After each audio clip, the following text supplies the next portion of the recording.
కర్మక్రియల మండపంలో కనీస సదుపాయాలు కల్పించకపోవడం దారుణమని హిందూ ధార్మిక సంఘాల సభ్యులు గరికపాటి రమేష్ బాబు ఆగ్రహం వ్యక్తం చేశారు. ప్రముఖ శైవ క్షేత్రాలలో ఒకటిగా విరాజిల్లుతున్న శ్రీకాళహస్తీశ్వర దేవస్థానంకు అనేక మంది భక్తులు విచ్చేస్తూ ఉంటారు. అదేవిధంగా ఈ స్వర్ణముఖి నది ఒడ్డున పిండ ప్రదానాలు కూడా చేస్తూ ఉంటారు. ఈ రోజు మహాలయ అమావాస్య కావడంతో అనేక మంది భక్తులు విచ్చేసి పిండ ప్రదానాలు చేశారు. ఈ సందర్భంగా హిందూ ధార్మిక సభ్యులు గరికపాటి రమేష్ బాబు మాట్లాడుతూ దక్షిణ కాశీగా పేరుగాంచిన శ్రీకాళహస్తి స్వర్ణముఖి నదిలో పలువురు పిండ ప్రదానం తర్పణాలు వదిలే కార్యక్రమంను పురోహితులు శాస్త్రయుక్తంగా సాంప్రదాయబద్ధంగా నిర్వహించారు. స్వర్ణముఖి పుష్కర ఘాట్లు పిండ ప్రదానం చేసే వారితో కిటకిటలాడింది. కానీ ఇక్కడికి విచ్చేసిన భక్తులకు సదుపాయాలు కల్పించడంలో అధికారులు విఫలమయ్యారని ఆయన ఆరోపించారు. కనీసం పిండ ప్రదానం అనంతరం స్నానాది కార్యక్రమాలు నిర్వహించుకోవడానికి స్నాన గదులు ఏర్పాటు చేయకపోవడం, అదేవిధంగా బట్టలు మార్చుకోవడానికి సరైన సదుపాయం లేకపోవడంతో పలువురు మహిళలు ఇబ్బందులకు గురయ్యారని ఆవేదన వ్యక్తం చేశారు. ఇప్పటికైనా సంబంధిత అధికారులు స్పందించి భక్తులకు, స్థానిక ప్రజలకు కనీస సౌకర్యాలు కల్పించాలని ఆయన కోరారు.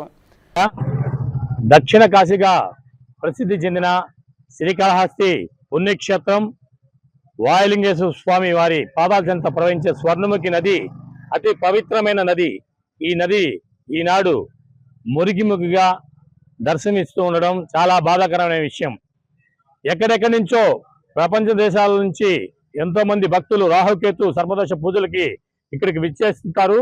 అదేవిధంగా కూడా కాశీతో సమానమైన దక్షిణ కాశీగా ప్రసిద్ధి చెందిన శ్రీకాళహస్తి పుణ్యక్షేత్రానికి కూడా వారి పెద్దలు ఎవరన్నా చనిపోయిన తర్వాత వారి పిండం వదిలేదానికి, కర్మక్రియలు జరుపుకునేదానికి కూడా ఇక్కడికి విచ్చేస్తుంటారు. కానీ ఆలయం వద్ద ఏర్పాటు చేసి ఉంది. అప్పుడిప్పుడో పురాతన కాలంలో పంచాయతీలు ఉండేటప్పుడు ఏర్పాటు చేసిన షెడ్డే ఇప్పుడు కూడా ఉండడంతో చాలకుంటా వచ్చిన భక్తులు చాలా ఇబ్బందులు పడుతున్నారు. ఈరోజు మహాలయ అమావాస్య సందర్భంగా వేల సంఖ్యలో భక్తులు ఇక్కడికి వచ్చి వారు తర్పణం వదులుకోవాలని వస్తే కిక్కిరిసిన జనంతో ఒక పక్క శివాలయంలో జనం, ఒక పక్క దీనికి జనం, ట్రాఫిక్ చాలా ఇబ్బందిగా అయింది.